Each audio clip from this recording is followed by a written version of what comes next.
Hi guys, welcome back to our channel. நம்ம சேனலுக்கு யாராச்சும் புதுசாக பார்த்துட்டிங்கன்னா மறக்காமல் சப்ஸ்கிரைப் பண்ணி பக்கத்தில் இருக்கிற பெல் ஐக்கானை கிளிக் பண்ணிக்கோங்க. அப்போ தான் நம்ம போடக்கூடிய புது புது வீடியோ உங்களுக்கு உடனடியே நோட்டிஃபை ஆகும். சரி கைஸ், இன்றைக்கி நம்ம என்ன டாப்பிக்கை பற்றி பார்க்க போகிறோம்னா மித்ஸ் வெர்சஸ் ஃபேக்ட்ஸ். நம்ம உண்மையை நம்பிட்டு இருக்கிற சில பொய்யான விஷயங்களை பற்றி தான் இந்த வீடியோவில் பார்க்க போகிறோம். இது ஒரு சின்ன வீடியோ தான். சரி வாங்க கைஸ், நம்ம ஸ்ட்ரைட்டாக வீடியோக்குள்ளே போயிடலாம். ஃபஸ்ட்டு நம்ம என்ன பார்க்க போகிறோம்னா, நம்ம சொடக்கு எடுக்கிறதுனால நம்ம கையில் எரிச்சல் உண்டாக்கும்னு சில பொய்யான ரூமர்ஸ் இருக்குது. ஆனால் ஒரிஜினலாக அப்படி கிடையாது. ஏன்னா நெட்டை எடுக்கும் போல் உங்களுக்கு தெளிவாக சொன்னால் நெட்டை எடுக்கும் போல் நம்மளுக்கு ஒன்லி கேஸ் தான் ரிலீஸ் ஆகும், தவிர எந்த ஒரு பிரச்சனையும் நம்ம கைக்குள்ள ஆகாது. நெக்ஸ்ட்டு என்ன இது பார்க்க போகிறோம்னா, இது ஒரு கிளாசிக்கல் மித். அதாவது இது எப்படின்னா, நம்ம மீன்லாம் வளர்ப்போம்னா அதில் நம்ம நிறைய பேர்த்துக்கு பிடிச்ச கோல்டு ஃபிஷ்ஷோட memory just two to 3 seconds தான் அதோட மெமரி பவரும்பாங்க. But actually it's a fake. இப்போனா கோல்டன் ஃபிஷ்ஷுக்கு கிட்டத்தட்ட மந்த்ஸ் கணக்கு அதோட மெமரிஸ் ஸ்டோர் ஆகும். ஆனால் ஷேப்பு எல்லாத்தையும் ரெகனைஸ் ஈஸியாகவே பண்ண முடியும். இன்னும் சொல்ல போனால் பசில் கூட அதனால் சால்வ் பண்ண முடியும். சிம்பிள் பசில்ஸை நம்ம நினைக்கிறத விட அது புத்திசாலி. Fact number 3. ஆனால் நம்மக்கிட்ட சொல்லணும்னா உருட்டுகளில் இது ஒன்று.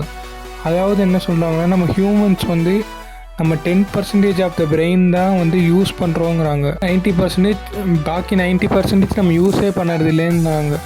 பட் ஆக்சுவலி சயின்ஸ் நம்மளை அப்படி இதே பண்ணல. Science has no proof about this. என்ன சொல்லுதுன்னா, நம்ம பிரெயினில் இருக்கிற எல்லா பார்ட்டையும் யூஸ் பண்ணுவோம். ஆனால் எல்லாத்தையும் ஒரே டைமில் யூஸ் பண்ண மாட்டோம். தேவையான டைமில் மட்டும் ஒவ்வொரு பார்ட்டும் யூஸ் பண்ணுவோம். ஹியூமன்ஸ் 10% தான் பிரெயினை யூஸ் பண்ணுறாங்கிறது முற்றிலுமான ஒரு பொய்யான மித். 4வது மித் என்ன பார்க்க போகிறோம்னா, நம்ம இது ஒரு கட்டுக்கதையாட்டம் தான். நம்ம ஸ்பேஸுக்கு போனால் நம்ம ஸ்பேஸ்லேருந்து நம்ம பூமியை பார்த்தோம்னா கிரேட் வால் ஆஃப் சைனா மட்டும்தான் தெரியும்னு ஒரு மித் இருக்குது. பட் ஆக்சுவலி அப்படி கிடையாது.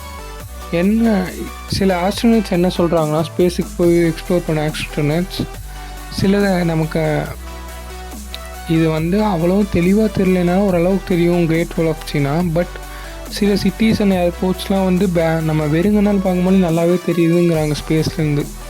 Fact number 5. நம்ம சுகர் சாப்பிட்டா ரொம்பவே சுறுசுறுப்பாக இருப்போம். நம்ம கிட்ஸ்லாம் நல்லா ஆக்டிவாக இருப்பாங்க அப்படிலாம். அது ஒரு மித்து தாங்க. அப்படி அதுக்கு எந்த ஒரு ப்ரூஃபும் கிடையாது. நம்ம சுகர் சாப்பிட்டோம்னா ஆக்டிவாக இருப்போம் அப்படிலாம் ஒரு ப்ரூஃபே கிடையாது. இது ஏன் நம்மளுக்கு இப்படி நம்ம ஆக்டிவாக இருப்போம்னா, இப்போ நம்ம ஒரு சுகரை நம்ம மோஸ்ட்லி எங்கே சாப்பிடுவோம், ஒரு பார்ட்டிஸோ இல்லை ஒரு ஈவெண்ட்ஸோ தான் சாப்பிடுவோம். அதோட எக்ஸைட்மெண்ட்டோ ஒரு ஹைப்போ தான் நம்மளை இந்த அளவுக்கு ஒரு ஆக்டிவாக ஆக்குது. இதுக்கும் சுகருக்கும் எந்த ஒரு சம்மந்தமே இல்லை. இது ஒரு ஜஸ்ட் மைண்ட் கேம் ஆட்டம் தான். நம்ம லாஸ்ட்டு ஃபேக்ட் என்னன்னா, புல்ஸ்க்கு ரெட் கலர் பிடிக்காதுன்னு. But that's absolutely fake. ஏன்னா புல் கலர் பிளைண்ட். அதுக்கு ரெட் கலரும் தெரியாது. அது எப்படி நம்மளை நோக்கி ஓடனா ஒன்லி மூமெண்ட்டை வச்சு தான் நம்மளை நோக்கி அட்டாக் பண்ணதே ஒழிய ரெட் கலர் போட்டு அடிக்கும், ப்ளூ கலர் போட்டு அடிக்காது. அந்த மாதிரிலாம் எந்த இதுவும் இல்லை. சரி கைஸ், இன்றைக்கி ஒரு குட்டி வீடியோ. நம்ம போட்டதில் ஏதாச்சும் உங்களுக்கு டவுட் இருந்துச்சுன்னா மறக்காமல் கமெண்ட் பண்ணுங்கள். அதுக்கு முன்னாடி நம்ம இந்த வீடியோவுக்கு லைக் பண்ணிட்டு நம்ம சேனலை சப்ஸ்கிரைப் பண்ணிக்கோங்க. உங்களுக்கு ஏதாச்சும் நான் இப்போ டாப்பிக்கை பற்றி பேசணுன்னா மறக்காமல் கமெண்ட் பண்ணுங்கள். சரி guys, thank you for watching. Bye, love you.